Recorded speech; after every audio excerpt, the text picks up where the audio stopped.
July 31st, 2019.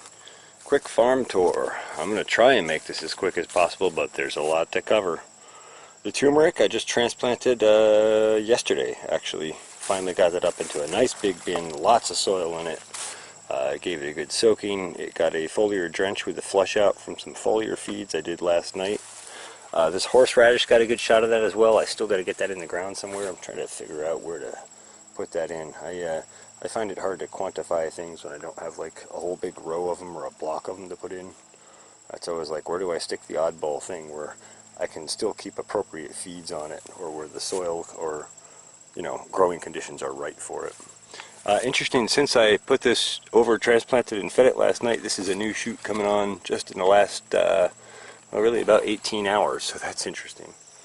I think this turmeric's really taken off. I wish I had had time to get a shot of the root ball on that. The roots were just right out to the sides of the container completely. It's kind of root bound, but got some space now. It should crank on. All the other potted plants are doing really well. Olive tree and the rosemaries and pine scented geranium and lemon balm and more rosemary, and there's still some turmeric that I didn't manage to get out when I did that dig out back in the greenhouse from the avocado. The avocado is just cranking, throwing out growth everywhere. The Meyer lemon tree is recovering very nicely since it's on the Nutri-Live Grow program also, Grow and Vitality program. So good healthy growth on that, and actually finally this lemon that I left on as sort of an indicator is actually starting to ripen, so that's kind of cool. What else? Other stuff in here is doing well. That's the coffee plant right there. That's got nice shiny new leaves on it. That's growing like crazy. And I see there's a wasp on there patrolling or munching. I don't know what he's doing. These volunteer tomatoes that came up in with the other rosemary planter are just blowing up all over the place. Those are cherries. They must have reseeded because that soil was never changed out. Let's see. The other citrus trees are doing well. This is the mandarin. Good leafy green growth coming on that. And that's the Arctic Frost orange back there. Same on that. The citronella geranium is doing okay. And this pepper plant actually is the pepper plant that my friend Dave gave me that was dug out of his employer's garden. And I saved it over the winter and managed to keep it alive at least. And now it's finally, with the good nutrition, it's finally starting to take off and it's throwing flowers, and we actually have some peppers on it. So that's kind of exciting and encouraging. Let's see, we'll go take a look at the raspberry bushes. Those are, there's a few more raspberries on them, but they're about done, at least for this cycle of the season. Sometimes in the fall they'll throw on another fruiting. I've been really enjoying munching on those from time to time. There are a few left in there, still coming on. But the really important thing I want to show, we've had some good rains, and so that's helped keep these going. The soil can really dry out up here pretty quickly without good rains, and I rarely have time to get over here and irrigate. But if you look at these, they have some excellent new healthy growth on them. Beautiful heavy-duty leaves, dark green, very happy plants. So I have lots of Nova raspberry to propagate out from now. These were started from 3 plants about 3 years ago that my friend Chester gave me. So pretty exciting to see how well these have flourished with just some foliar feeds and just a tiny little bit of love, really. The Japanese knotweed is just getting ready to open up into flowers. I cannot wait to see my honeybees working these flowers.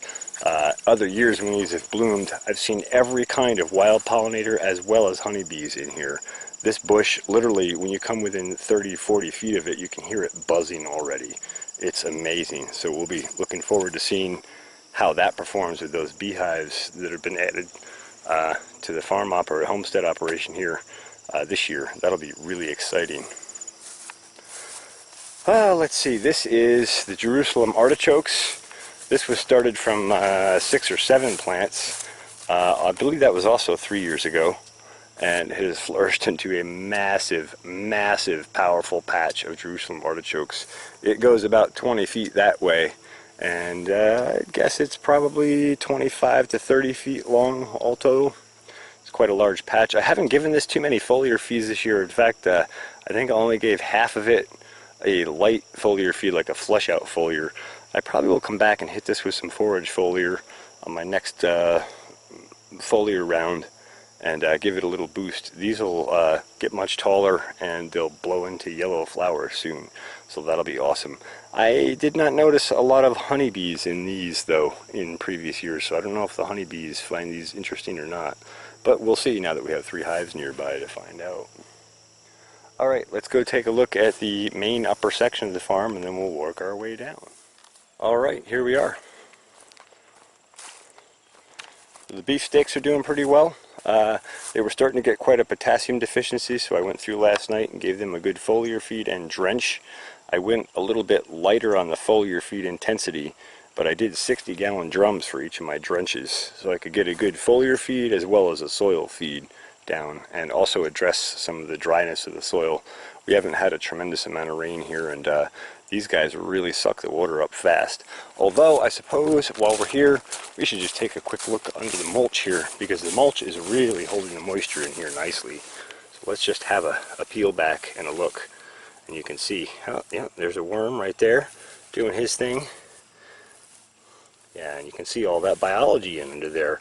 Everything, bacteria and fungi and all different kinds of soil type creatures. I don't know what all of these are, but yeah, so that's excellent. That's keeping good moisture. I guess we'll just take a close-up look at these holy basil or tulsi. These are doing really well. Of course, they're receiving the same foliar feed and nutrition that the tomatoes are, and these are not as nutrient requiring as tomatoes from my experience. And in fact, we even actually have drying seeds on here already, so that's encouraging. I have to get out here and harvest some of this. I did make a coconut oil holy basil infusion, and I mixed that with some beeswax, and boy, that's really nice for healing skin that's dry or irritated or not quite right. You will notice there are lots of tiny little pollinators in here, and I don't see any in here today, but usually on the sunnier days I see the honeybees in here working these flowers as well. So it's nice to know that some of the nectar coming in to the honeybee hives is coming from holy basil. This is a super medicinal plant. Of course, no good farm tour is complete without a shot of the honeybee hives. You can see I got a new super on the left one. The middle one I took the frames out of and put new frames in that top super, and they're all cranking, and I'll be checking back into these later this week or early next week.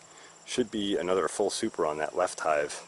It'll be time to trade out again and give them some more room. I'm really excited about these guys, and they're doing really well.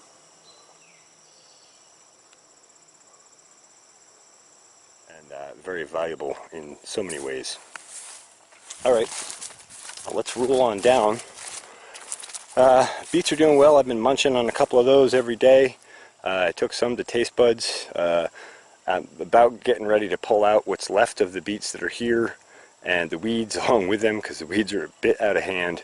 And I may replant some beet rows in here, although I might not, because I kind of want to leave enough space to get in here with the machine to do foliar feeds and that kind of stuff. Anyway, they're doing well, and those are really good beets. I never liked beets when I was a kid. I'm finding myself washing off and eating a couple of these every night like an apple, and I'm enjoying them almost as much as an apple. They're really good. So those are early wonder beets for anybody who's interested. Let's see. The sweet potatoes are starting to really throw out their big solar panel vines. They're starting to develop some sweet potatoes here in the soil. And let's see, the ones that were in the crate here I meant to continue propagating from here, and I've just been so busy I haven't been able to. But we do have a pretty good sized sweet potato in the crate there. There's probably others that I haven't noticed. I know there's a small one there. But so that's kind of cool. And let's see, the ginger that I put in direct soil is doing pretty well considering. I think I definitely would keep this in containers and in the greenhouse next year. Boy, I really should get you a shot of the one in the greenhouse, because that thing is rocking. Greenhouse temps on sunny days are going up to about 110 degrees. So I kind of thought that was going to be too much, but the ginger seems to be very happy there. As long as I give it a watering every 3 or 4 days, I give it a good soak, and it's been really cranky. So I did promise a shot of this ginger. So here is a shot of the ginger in the greenhouse. And you can see that's about 5 foot tall at the top, and they are really cranking, and it looks like they need another watering, but look at all those beautiful ginger roots developing in there. Oh man, that is awesome. So that means there is actually some use for the greenhouse during the hot summer season that makes sense. I think it's going to be ginger. So that's fantastic, because usually the environment is so extreme in here, it doesn't really work for any crop. You just end up having to water 14 times a day, and that's not helping anything. So just thought I would share a clip of that because it's awesome. So I guess I'll throw a shot of that in here, but we'll finish our tour now. What else? The Roma tomatoes are really starting to crank and take off. You can see I had to start putting in some infrastructure. I hope I can get all the posts that I need up in here in time. I got 28 posts to set for 4 rows, and then I still got to go back and put some of these metal stakes in on the cages in between those, because I've seen what happens with not enough infrastructure, and these things will just start producing tomatoes, and they'll take the whole fence line and support structure right over with them. That happened down there a couple years back. There's a video on that somewhere. Tomatoes Collapse Infrastructure, I think is the title if you want to search my channel for it.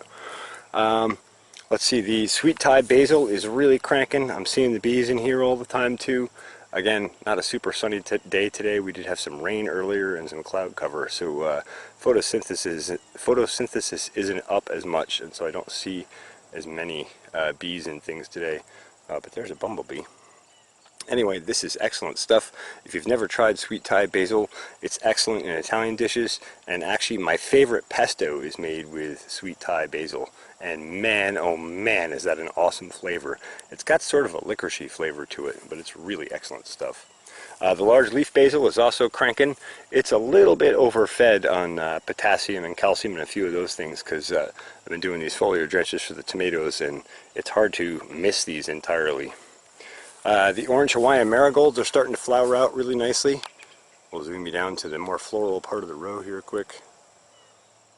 They are just rocking, and so that's exciting. And the jalapeno peppers are doing pretty good. We got some jalapeno peppers coming on these plants. I got to get in here and pick a few of those. The rosemary is doing good. The first half of this row I went through and topped them so they would branch out like this, and they really are bushing out very nicely in the under canopy of everything else. This is the second planting of Romas. These are San Marzano Radorta Italiano something or other. Anyway, these are much larger stature plants than I thought they were going to be. I bought them because I wanted full-size large Romas, a good Italian style Roma. Other years I've only been able to get the baby Romas, and it's just a pain to pick, and I just like dealing with a bigger tomato. These are going to be massive from all indications thus far. These should be some really nice Romas, if I can support them infrastructurally and nutritionally. Their nutrient demands are going way, way, way up very fast.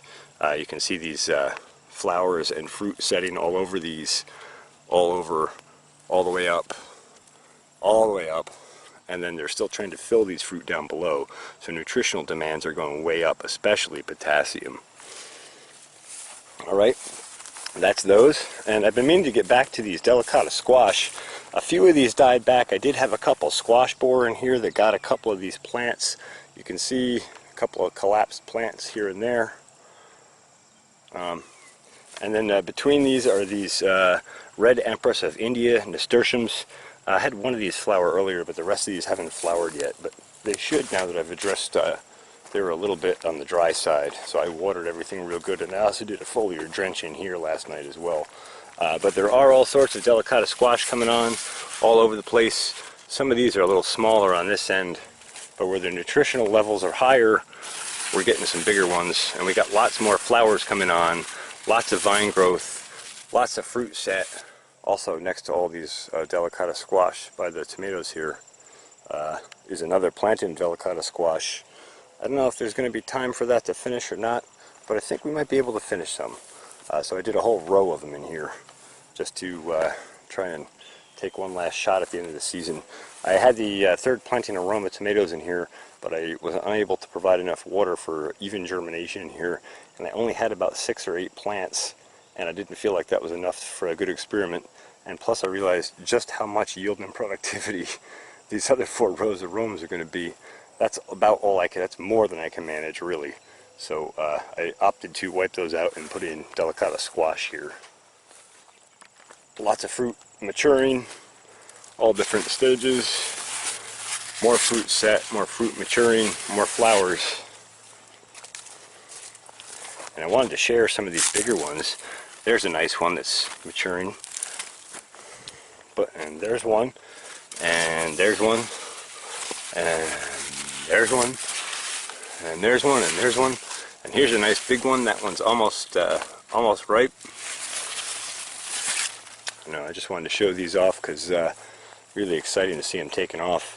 I had 1 year where I started these in the greenhouse and had them in trace mineral nutrition and biology and everything right from the start, and I stayed on nutrition and water because it was a small patch, and man, they just blew up that year. I think that was 2013, the first year I came across foliar feeds and nutrition and better understanding of plant health, I guess you would say. Okay, so that's all of those. This one rogue tomato is one that was given to me by my friend Steve. I believe it was his dad's. One of his favorite. I think it's a San Marzano, and his mom had it out on the porch, but it wasn't getting enough sunlight, and he asked me to put it in here, and I did that. Speaking of that, tomorrow is August 1st. It'll be, I think it'll be 3 years since his father passed away. So rest in peace, Bobby Becker. We miss you. I should mention while we're at it, a lot of the equipment here on the farm, that trailer, the mower, a whole bunch of the equipment on this farm is from Bobby. So in a way, his legacy lives on. Let's see.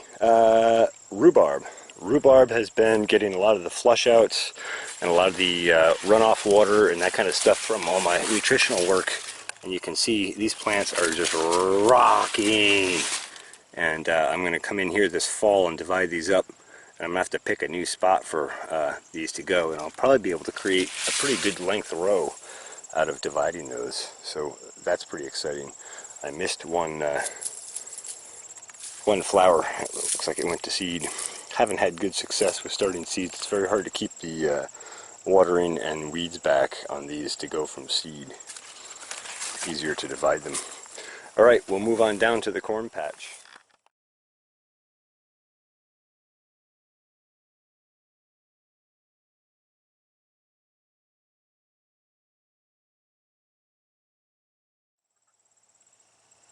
And so here we are at the 4th planting of corn.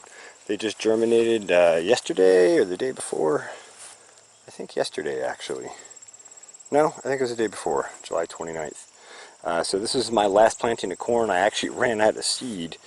So I have 3 rows of the double standard and 1 row of bodacious right next to it. I may try and make a cross with that. I still have to go back and look about crossing SU and SE varieties and what you get. Whether it's worth making that cross. But either way, it'll be interesting, another side-by-side comparison.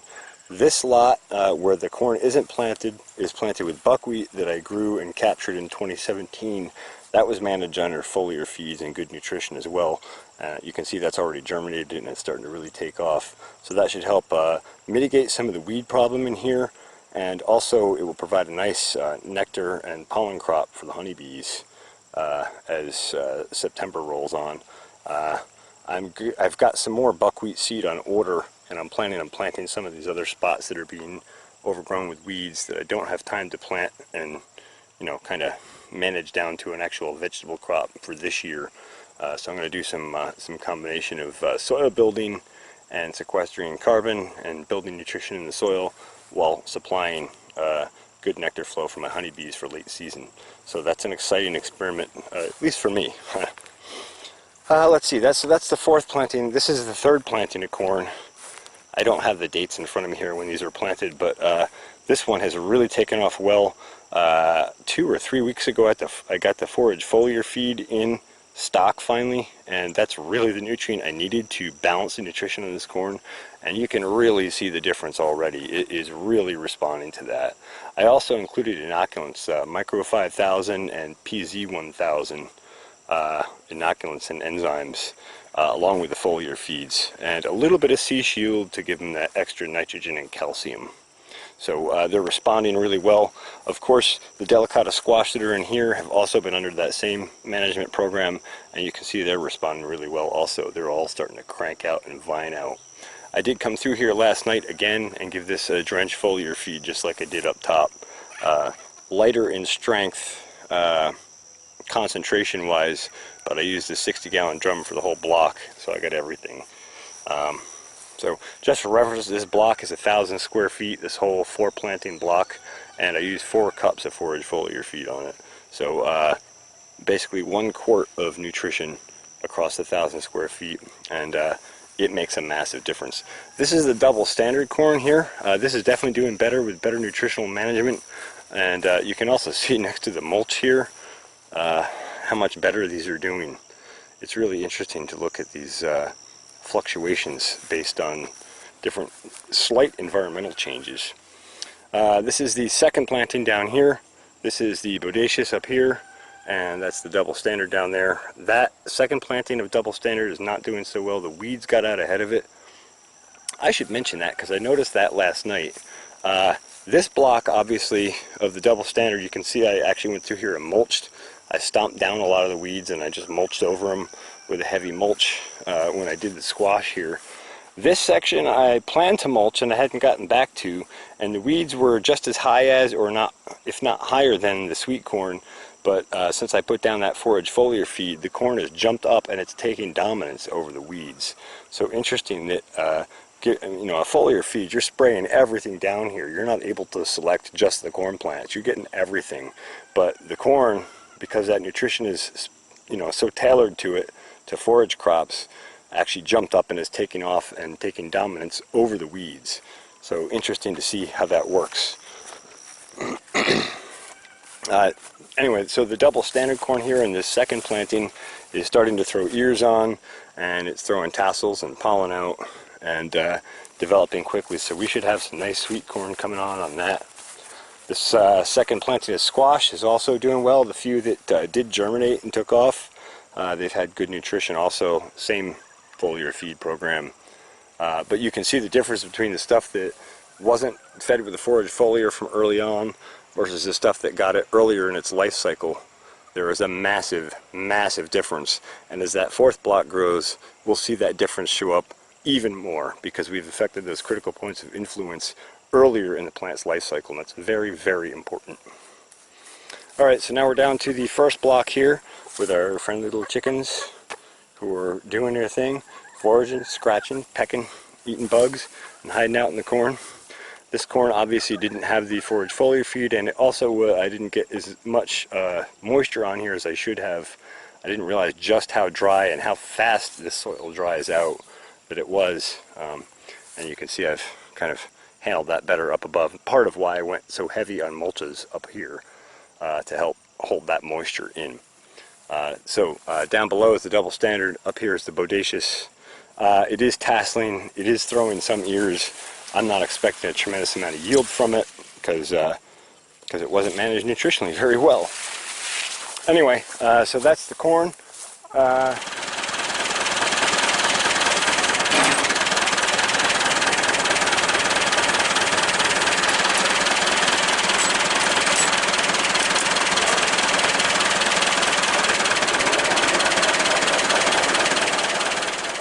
Massey makes things easy. I'm up here harvesting elderberries because they're ripe and beautiful. Not all of them, but they're cranking, and they're a good 10 feet off the ground. I gotta prune this bush back, but for now I just put the bucket up. I'm up here harvesting. Very handy.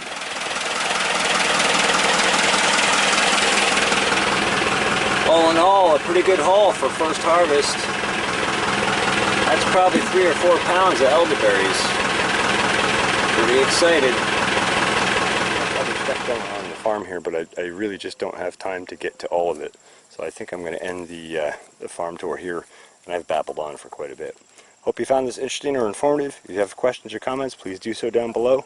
Thanks for watching the Farmacy Seeds Network.